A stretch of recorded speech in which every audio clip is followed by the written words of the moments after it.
happening right now. Preparations are underway not only for the presidential inauguration, but also marches to follow. More than 500,000 people are expected to turn out for the Women's March on Washington Saturday. And more here in town as well. 9 on Your Side reporter Allie Kramer is live and over the ride with the response from local residents who are making that trip. And Allie, tell us more about that march this weekend at Washington Park. Yeah, Chris and Catherine, there are 270 sister marches across the country that includes all 50 states and 33 different countries. The one is going to start right here at Washington Park on Saturday, and about 4,000 people are expected to march all the way to City Hall. Everything is at stake. Everything from the environment to health care. It's a very high stakes time in our country's life.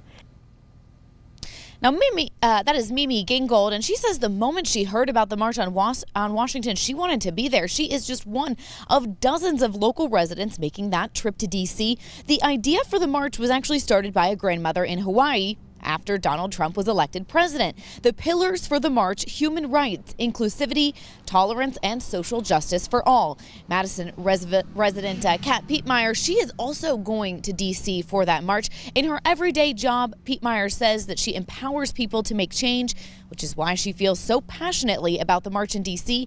and those sister marches across the world.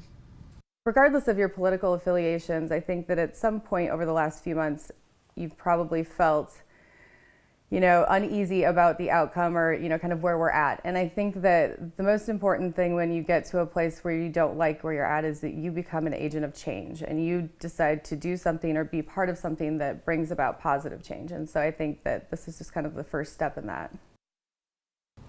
The march in Cincinnati is Saturday from 12 to 2, and as we mentioned, about 4,000 people are expected to come out. They've raised almost $7,000 for park permits, signage, and things like that, all through a GoFundMe account. And we've recently learned that Vice Mayor David Mann will also be here. Coming up at 6:30, we'll tell you more about his involvement in our local sister march. Reporting live from over the Rhine, Allie Kramer, 9 on Your Side.